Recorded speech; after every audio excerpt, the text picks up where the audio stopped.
Novel सायादार सरहद, किस्त number 3, सच की कीमत। खिलासा गुज़श्ता किस्त।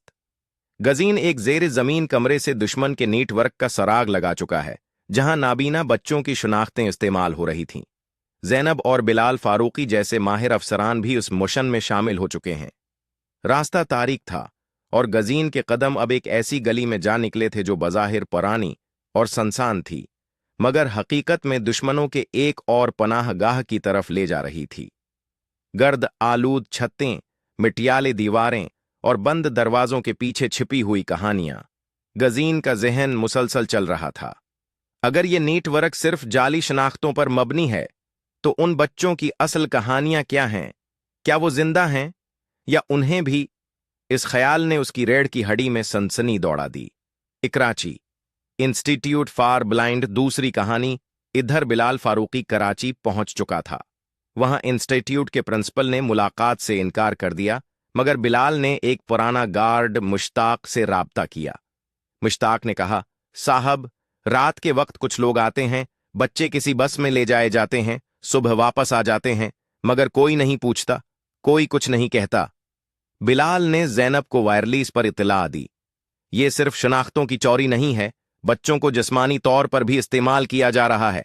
शायद स्मगलिंग, शायद तजर्बात। हमें मुकम्मल छानबीन करनी होगी।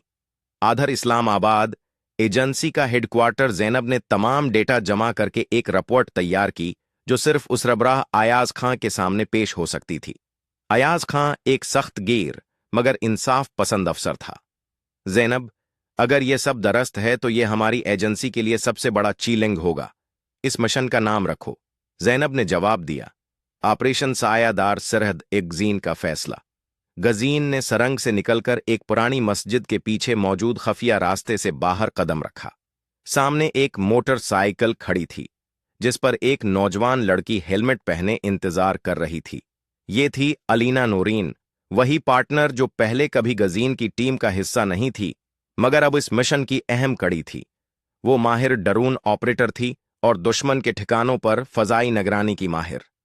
अलीना ने मुस्कुराकर कहा, सोचा अकेले मिशन पर जाओगे?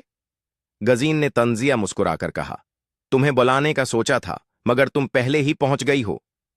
मोटरसाइकिल सनसान रास्तों से गुजरती हुई पुरानी बंद फैक्ट्री की तरफ बढ़ रही थी। अलीना ने रास्ते में गजीन को एक यूएसबी दी, जिसमें उसने ड्रोन के जरिए हासिल की गई वीडियोज महफूज की थीं। ये देखो, इस इमारत में बच्चों को लाया जाता है, फिर चंद घंटों बाद वापस ले जाया जाता है। दरमियान में क्या होता है, कोई नहीं जानता। गजीन ने वीडियो देखी। अंधेरे में हरकत करती सफेद वर्दियों वाली शख्सियात, काले रंग के थीले और इंजेक्शन जैसे आलात। यह सिर्फ अगवा नहीं, कुछ और है, कुछ साइंस से जुड़ा हुआ। गजीन बड़बड़ाया। पुरानी फैक्ट्री राज का दरवाजा। फैक्ट्री अंदर से वीरान थी, मगर अलीना की थर्मल कैमरा से पता चला कि दीवार के पीछे हरकत हो रही है। गजीन ने दीवार को खटखटाया, खोखली आवाज आई। नीचे एक पत्थर हटाया तो खफिया दरवाजा नजर आया। दरवाजा खोलते ही एक तंग सी सरंग सामने आई, जिसके आखिर में रोशनियां थीं। यहां कुछ बड़ा चल रहा है, हमें नीचे जाना होगा, गजीन ने कहा। सुरंग के अंदर वह दोनों नीचे उतरे तो सामने जदीद कंप्यूटर्स, लिबार्टरी आलात और कुछ लोग सफेद कोट में काम करते नजर आए। दरमियान में चंद बच्चे कुर्सियों से बंधे हुए थे, आंखों पर पट्टी, बाजों पर सेंसर। ये तो नॉन अप्रूव्ड न्यूरल रिसर्च हो रही है, अलीना ने चौंक कर कहा। आन बच्चों पर दिमागी तजर्बात? क्या मकसद है उनका? अचानक पछले दरवाजे से दो अफराद अंदर दाखिल हुए, जिनके चेहरों पर मासिक थे। गजीन ने सरगोशी की, ये मौका है, हम इन सबको जिंदा नहीं जाने देंगे। गजीन और अलीना ने एक दूसरे को इशारा किया, खामोशी से कमरे के एक कोने में छिप गए। गजीन ने अपने कोट की अंदरूनी जेब से छोटा सा रिवाल्वर निकाला, जबकि अलीना के पास एक दस्ती टीजर था।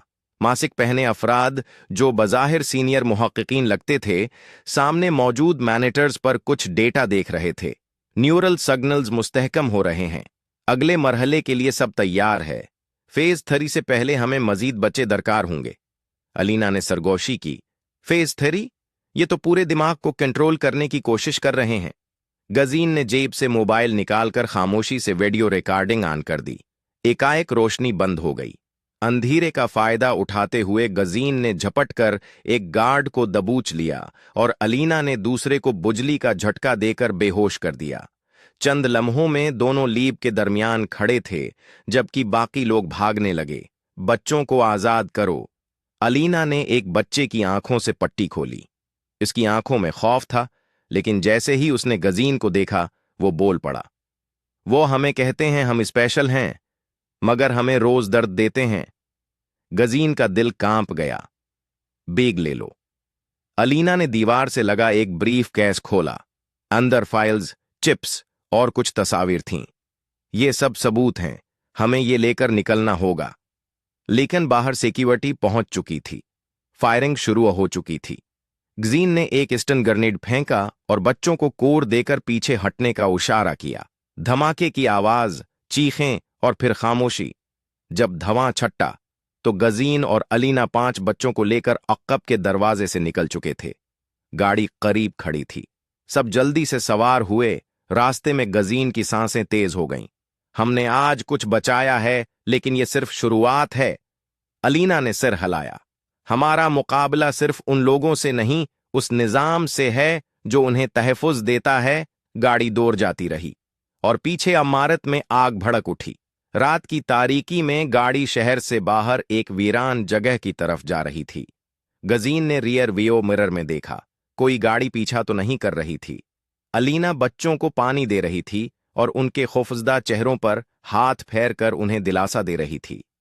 यहां से आगे हमें एक महफूज मकाम पर रखना होगा, गजीन ने कहा। जगह है? अलीना ने पूछा।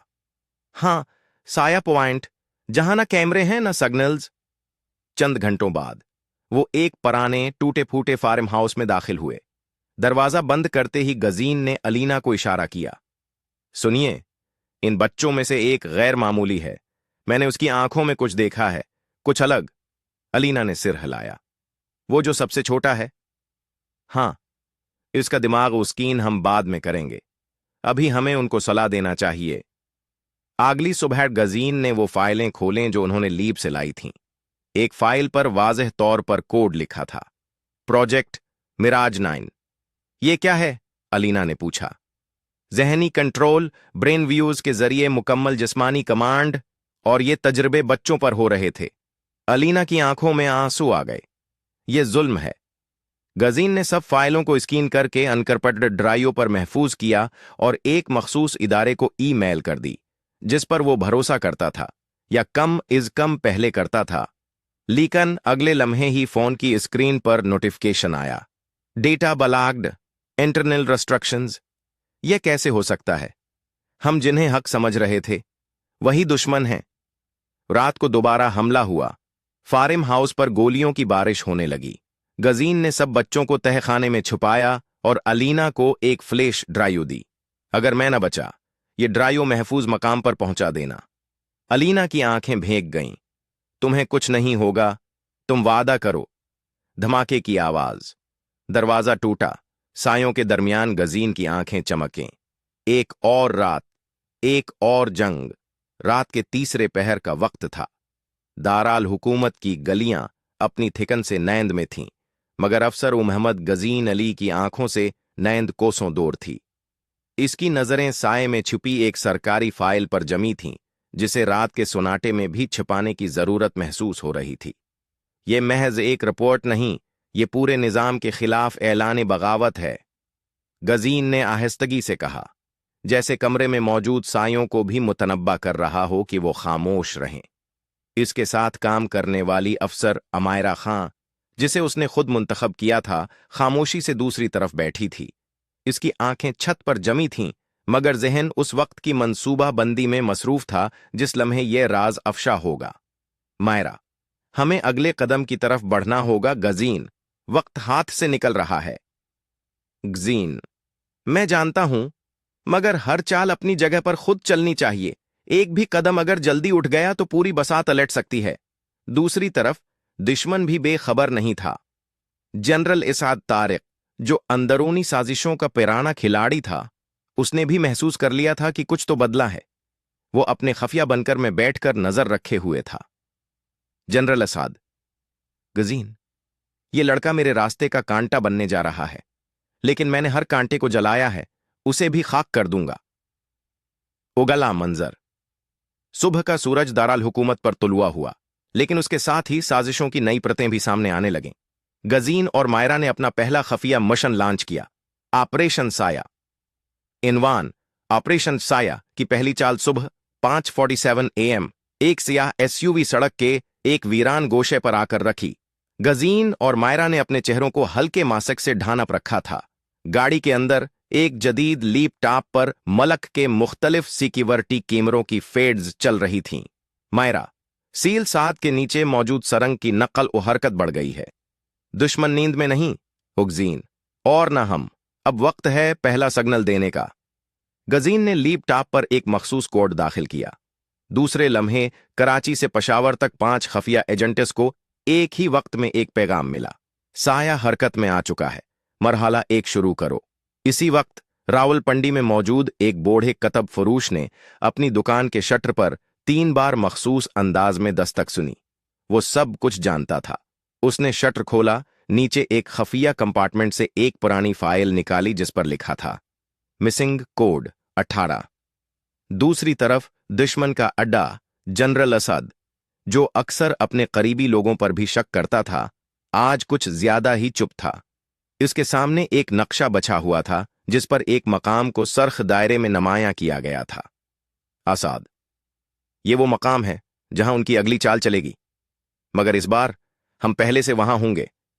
उसने एक गहरी सांस ली और हुक्म जारी किया, टीम R47 को फौरी रवाना किया जाए। किसी भी कीमत पर गजीन को जिंदा नहीं छोड़ना। गजीन और मायरा का मकाम रेड हिल ऑफिस। ये एक पुरानी खाली इमारत थी जो अब उनका खफिया हेडक्वार्टर बन चुकी थी। मायरा दीवार पर नक्शे और तारों को जोड़ते हुए बोली, ये सिस्टम उन्हें हमें तलाश नहीं करने देगा, लेकिन हमें जल्दी करनी होगी।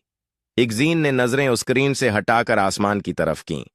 वक्त कम है और दुश्मन हर तरफ, मगर हम साया हैं, खामोश मगर खतरनाक।